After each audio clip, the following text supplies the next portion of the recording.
Chandra Nicole, the Urban Girls Mentor, the wife, the mom, the author, the speaker, your mom and daughter relationship strategist, here to educate, empower, and engage urban moms on how to go from frustrated to focus in their parenting.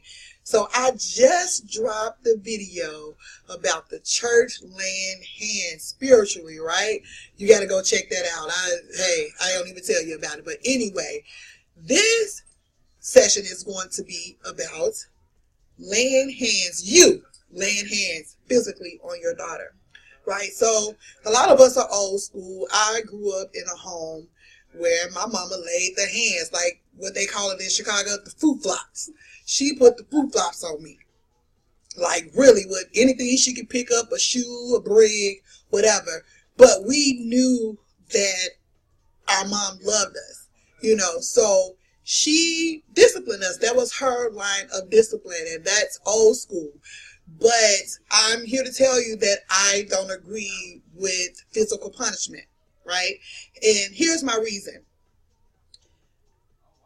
Reason number one is that physical punishment, when it's done while you're angry, makes the child withdraw from you. And it makes the child feel like they are bad, like they can't get anything right. I remember my daughter used to tell me, I can't do nothing right. And I didn't understand her when she was saying that, like, I can't get nothing right. Like, literally, she thought I was whooping her to make her better, some kind of better in a sense.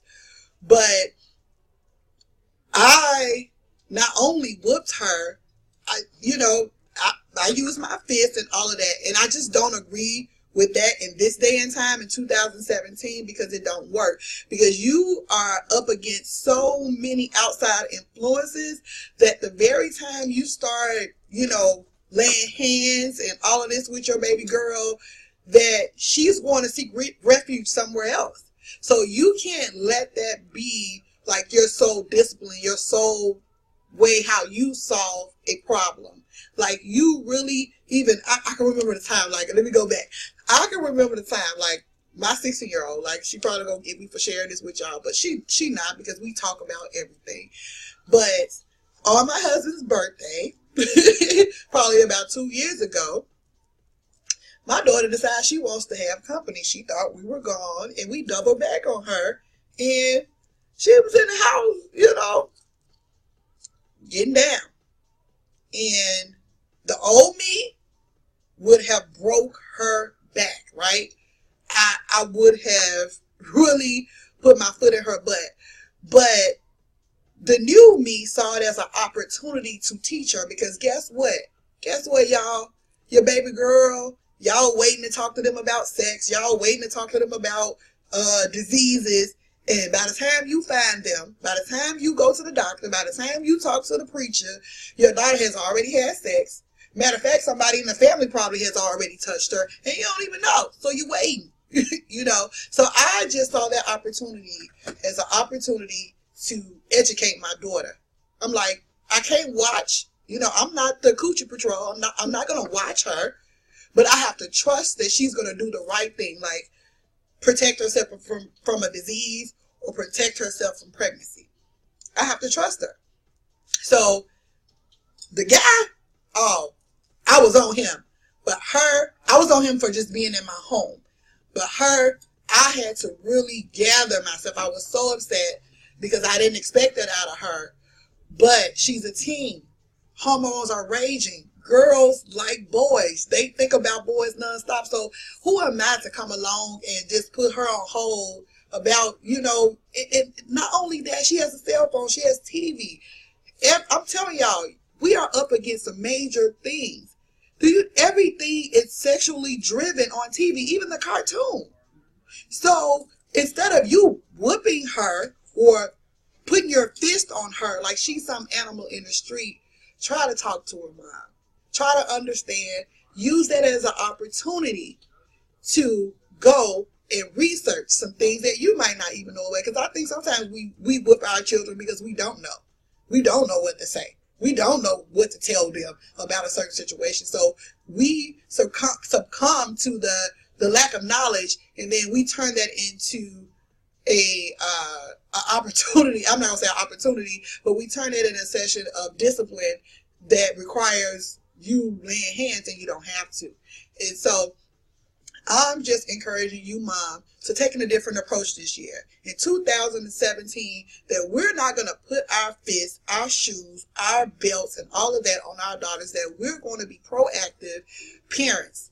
We're not going to be passive parents. We're not going to be parents who sit by the wayside, and then our proactivity involves us just whooping after the intervention. It just involves the intervention. It has to include the prevention, and the prevention is conversations, communication, consistency, and closeness. When I talk about the 3 C's of bonding, if you have a bond with your baby girl, guess what? She gonna always want to talk to you. She probably go do some things first, but she gonna always come back to you and have a conversation. She probably gonna even use, you know how we talk and we use somebody else's name in the story and it be our story. She'll start doing that with you. So embrace that. Welcome that. You know, like I said, laying hands, put that to the side. It doesn't work. The more I whip my children, this is like the worst stuff got. Because I think whippings in itself, it's old school, and it really makes kids resent you. You know, it really does. You know, I just don't agree with it. And that's just my spiel on it, ladies. You know, I think sometimes we can get so physical that a girl begins to accept that that is okay for her to receive hits from guys. I think that opens the door to that. I don't know. Maybe, you know, who am I? I'm just speaking from my experience, right? So, again, moms, quit laying the hands. You don't got to. You really can solve a lot of your problems just by talking. And if you don't know what to talk about, if you don't know what to do, guess what you can do? You can raise your hand. You can call your girl, Chandra Nicole, the Urban Girls Mentor. You can subscribe to the Urban Girls Mentor at theurbangirlsmentor.com. That's DA, urbangirlsmentor.com. Subscribe now for your tips, tools, and strategies on how you can build better relationships with your daughter. This has been Real Talk for Real Moms. I'm Chandra Nicole. Peace.